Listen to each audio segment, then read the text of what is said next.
Namaste. If you were in a place where you didn't heal first and you tried to heal your partner's emotions, you just went through a breakup, you got ghosted, and you don't feel good about yourself, then this video is for you. When it comes to unprocessed trauma, it could be something that you just may not have inspired from yet, and we'll talk more about that in this video. I'm Dhruva, MD, a practicing board-certified family doctor, and I've been getting emails from people, and I've seen so many patients in my career, and I just thought that I would make a video on this because some of the comments from the emails and my patients are the same. I didn't want to feel abandoned, so I tracked her moods more than mine. When it comes to healing yourself, when it comes to understanding and accepting yourself, the process could take several years. And if you don't understand yourself, you're going to obviously try to fix and control other people. A lot of the times when people try to control their emotions, they lose control of their environment and try to control others. I became emotionally responsible for her because I never learned how to regulate myself.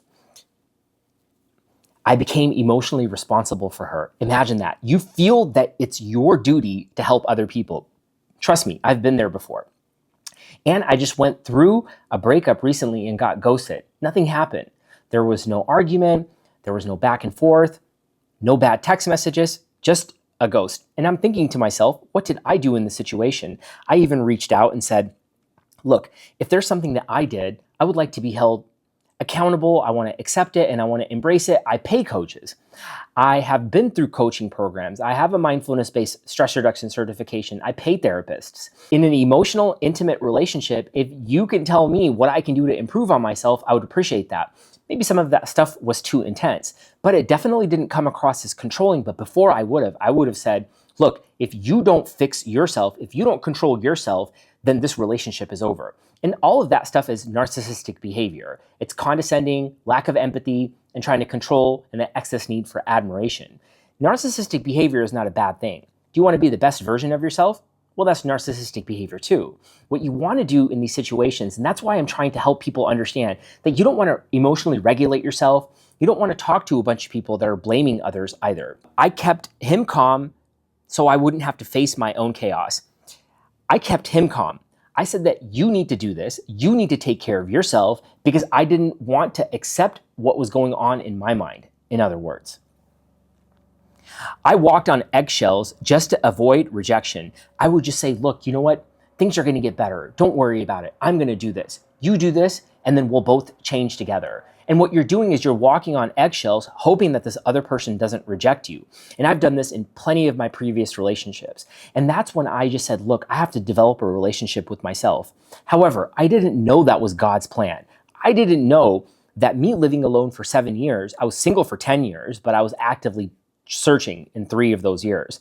I wouldn't call myself single then. But when it comes to being single and working on yourself and understanding yourself, it could take several years. And eye movement desensitization reprocessing, which Mind Hygiene heavily draws from, could help you, and we'll talk more about that. Here's some other comments. I wasn't choosing peace. I was avoiding triggers. I thought emotional control was maturity, but it was just fear. Imagine that. You thought that emotional control or regulation was maturity, but it was just fear. What's the fear? The fear is what you would call exposing yourself, creating awareness on what you're thinking, writing it down though. There's no confusion because in the practice of mind hygiene, we don't talk to a bunch of people. We don't ask a bunch of people for advice. Matter of fact, you don't take my advice. You just try to inspire from it and you write it down over and over 100 times to see what it is exactly that you're thinking. And when you can use your mental faculties to your advantage, instead of trying to fight and control them, you can be the next best version of yourself. I didn't heal, I adapted. I mirrored him so he wouldn't leave. I never felt like myself, and I didn't let her feel like herself either. Imagine that. You don't feel good about yourself, so you want to put other people down. Once again, narcissistic behavior is condescending. When you have nothing good to say about yourself, then how are you going to say something good about somebody else? There was a time that I was living in my apartment. When I say I'm single living alone, my pets are here. My Persian cat, Ajay, oh, look at him. He's so handsome. And then my Havanese Yorkie, Suarna. Spokey, my domestic short hair, somewhere else all the time. But look at my kitty. Isn't he so cute? Look at him. He's so handsome. What happens is that when you are living alone like this, you want to know what you're thinking. What I did was I wrote down every single gosh darn thing that I was thinking in 24 hours, second for second on a Saturday. I was like, you know what? I think that I'm destined for something good, but I'm too stupid for that. Nobody will believe me. I have no conversions. You know what? Sometimes I'll get some likes on my videos. Sometimes I won't. I don't think people like me. You know what? I think I'm just too dumb. My dad would say that all the time, that you're just too dumb. You know, why is it that I can't be in a healthy relationship? Am I a problem? Do I not understand myself? Do I hate myself? No, I don't hate myself anymore. This is what I'm doing right now. Now, I have compassion for myself. So at least I'm working through some of these things. Hey, you know what? I work out. I take care of, hey, wait, I'm a doctor. But you know what? I wrote a book called The Dumb Doctor. I'm just really a dumb doctor. And as I started like reading all of these things, I'm like, dang, I can't believe I'm saying all these bad things about myself.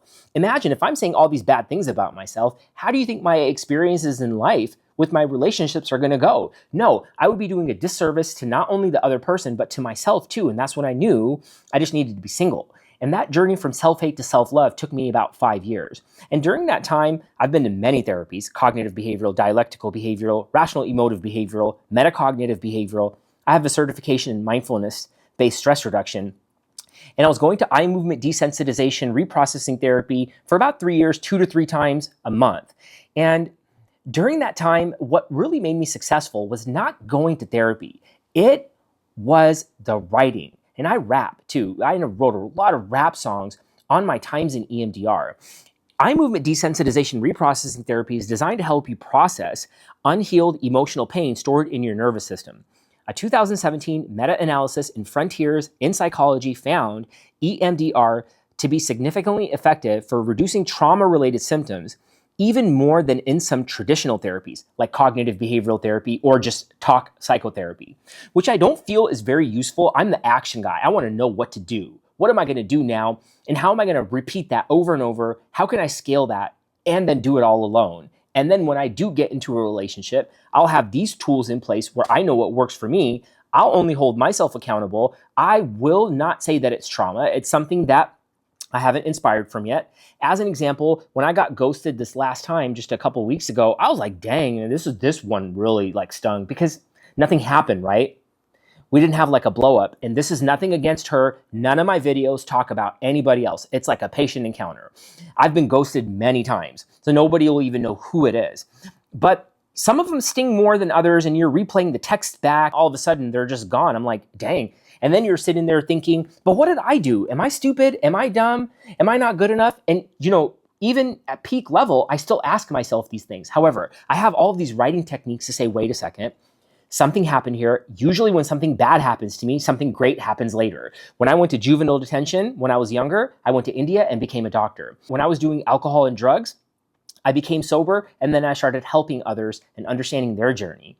When I went from self-hate to self-love, I understood what it takes to be where I am. And with that said, Mind Hygiene, which is supported by medical evidence, all of these acceptance, compassion, embracing, and rational emotive techniques all have medical evidence to support them. And when you combine all of this into a simple writing process, you just write it out over and over and over again. So the action step that you can do is there's a link in the description below for a Mind Hygiene guide that you can follow along that's free. Think about it like a new workout program. It's going to take you some time. But the most important thing here is to continually write. Don't talk to anybody. Don't blame anybody. First, understand yourself. First, learn to forgive yourself for the things that you may have done to other people before you step into another relationship. If you have something bad to say about yourself, you have something bad to say about somebody else, I would highly suggest, advise, no, I would like for you to inspire from this and say, do you want to be the next best version of yourself? Or do you want to wake up in a couple of years and say you're the person who resents themselves, who don't like themselves, who talks bad about themselves, tries to control other people, tries to fix their minds, or just keeps on talking to exes when they get in through a breakup, or have something in the back of their mind as a backup saying that they're going to go date online? Are you going to be that person that I was for several years, and until I knew that I was not that person, I could dare not talk to anybody?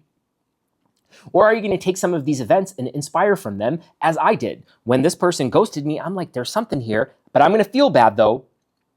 Let's make that very clear. I felt bad for like a day or two, but then every hour I was taking some action step and I was writing, why did it happen? What first of all, I was writing, what did I do in the situation? And then I was like, well, I need to forgive myself for actually nothing in this situation. But usually I would first do that. When I was trying to control somebody, harm somebody's mind by trying to be condescending, I first had to forgive myself. And that took me several years. And that journey from self-hate to self-love was 5 years. And when I did officially say I do love myself, I still remember walking out of the gym one day saying that I love myself. And I was like, well, let me prove it to myself first. And I was single for 2 years almost after that. But during the last couple of relationships that I've had, they've been good. And I've been able to prove that this works, where you sit down, you talk to them, you first talk about what you did and not what they did. Thereby, you're completely taking the focus off of anybody on this planet but yourself. And when you do that, people would say, oh, well, don't do this journey alone. Oh, you'll attract the right people. The right people will come into your life at the right time. I do have a higher connection with God, and I'm spiritually very driven. And my mission is to help others believe in themselves who live alone, who have mental illness, and don't want to take medications. I'm not saying medications are bad. I am a medical doctor, but that's my mission. My vision is the money that I make from YouTube, ad revenue, sponsorships, book sales, course sales, speaking engagements, I will donate to create mind hygiene filtration systems in Haiti. I've been there multiple times.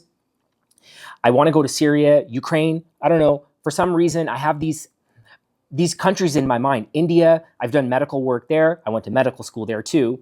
And when it comes to helping other people, I want to be able to create mind hygiene curriculum. I want to be able to create mind hygiene, mindfulness, medical centers. And when I make this money, I want to be able to donate it back because God has given me everything I need.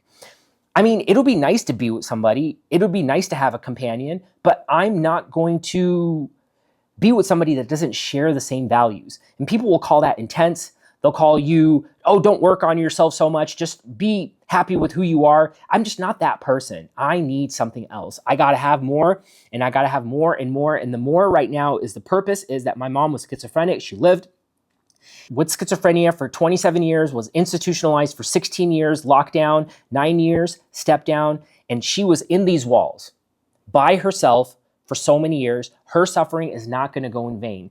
I have lived alone, and God has given me the capability to go to therapy, to have a car, to have a dog, to take care of my cat, to eat whatever I want, to go to the gym, to pay for therapy. I will help others with the tools that I've developed by living alone. And I thought that I was dumb and stupid for all of those years. 7 years, I was single. 10 years, I was single. And I was like, dang, I just am not a good person. I'm a problem. But what I realized recently through this breakup is that this is the design. The design, the purpose is that those years that I lived alone is not going to go to waste. Finally, I'm talking about it just a couple weeks now. I've been talking about me living alone and me being single, working on myself. And now I understand the plan is to help others. So now I have a higher purpose. When you have a mission, vision, purpose, you can sit with yourself. You can accept yourself, embrace yourself, write it down over and over again, and have faith in a higher power that you are meant for something more. And that could be even helping just one person. But until you help yourself, until you're confident, you've written down in 24 hours when nobody's watching you, the real you, that's when you know you're ready to move on to the next relationship. If this video resonated with you, please subscribe, hit the notification bell. I'll be dropping videos every Wednesday at 4 p.m. Pacific Standard Time. Also, please share the video, comment, like it. If you feel somebody else will benefit from it, please pass it on to them. And I'll see you in the next videos. Namaste.